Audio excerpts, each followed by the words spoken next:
রাজুক মানে রাজধানী উন্নয়ন কর্তৃপক্ষের আওতা অনেক বেড়ে গেছে, তারা তাদের যে কাজের পরিধিও বেড়ে গেছে, কিন্তু দেখা যাচ্ছে যে এক্সিস্টিং যেটা রাজুকের ল আছে সেটা অতটা দিয়ে আমরা মানে কারেন্ট যেগুলো ইস্যু যেগুলো তৈরি হচ্ছে সেগুলো অ্যাড্রেস করা যাচ্ছে না। তো সেই লটাকে কীভাবে লটাকে অ্যামেন্ড করে নতুন একটা রাজুকের আজকে একটা অধ্যাদেশ পাশ হয়ে অ্যাপ্রুভ হয়েছে।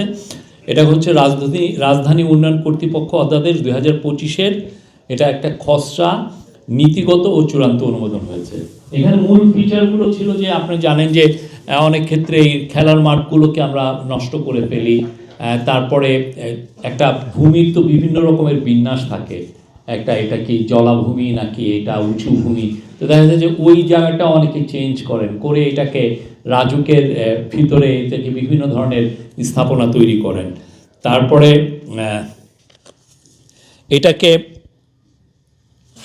রিডেভেলপমেন্ট, এইখানে মানে অনেক নতুন নতুন ফিচার আসছে, যাতে রিডেভেলপমেন্ট, ল্যান্ড অ্যাডজাস্টমেন্ট, এটা 60% ক্ষেত্রে জমির মালিক একমত হলে,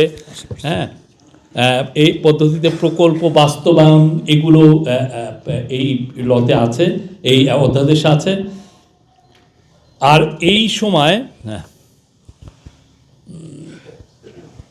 অনেকগুলো এই লটা পাস করার সময়, এটা অ্যাপ্রুভ করার সময় ক্যাবিনেট একটা অনেক লম্বা একটি ডিসকাশন করেছিলেন। তার মধ্যে আমাদের মাননীয় চিফ অ্যাডভাইজার নির্দেশ দিয়েছেন, বলেছেন যে আপনারা জানেন যে পুরো সারা বাংলাদেশেই এখন অনেক জায়গায় গ্রামেও 4তলা 5তলা বিল্ডিং হচ্ছে, কিন্তু কথা হচ্ছে যে এই বিল্ডিংটা কি বাংলাদেশের ন্যাশনাল বিল্ডিং কোড মেনে হচ্ছে কিনা।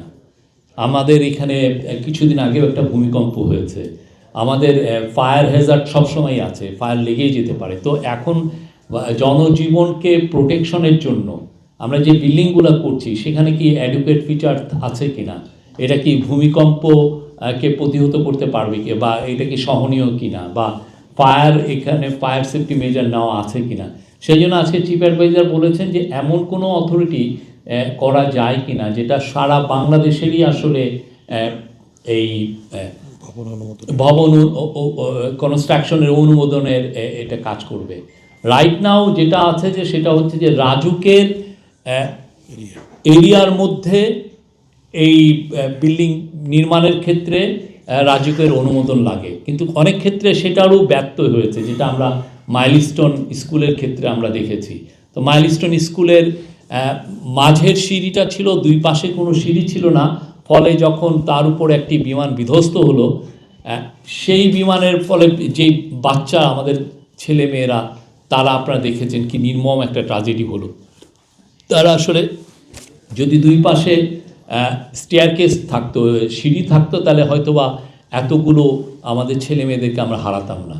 তো এই বিষয়ে চিফ অ্যাডভাইজার আজকে নির্দেশ ছিল গণপূর্ত এবং হাউজিং মিনিস্ট্রিকে, যে তারা যেন এটা একটু এক্সামিন করে দেখে কিভাবে একটি এমন কোনো অথরিটি করা যায় কি না যার আওতায় সারা বাংলাদেশে যেখানেই হোক, 4তলা কেউ করছেন, কেউ 3তলা করছেন। আপনি গ্রামে, আমি কিছুদিন আগে 14 গ্রামে গিয়েছিলাম, দেখলাম যে ধান ক্ষেতের ভিতরে 4তলা প্রাসাদোপম বাড়ি করে রেখেছেন। আপনি সিলেটে দেখবেন যে অনেক সিলেটি ডায়াসপোরার আমাদের ভাই বোনরা সিলেটের তার প্রত্যন্ত গ্রামে তারা বড় বড় কনস্ট্রাকশন করে রেখেছেন, খুব প্রাসাদোপম বাড়ি। তো এইগুলো প্রত্যেকটা বাড়ির ক্ষেত্রেই যাতে আমরা কনস্ট্রাকশন রুল মেনে চলি এবং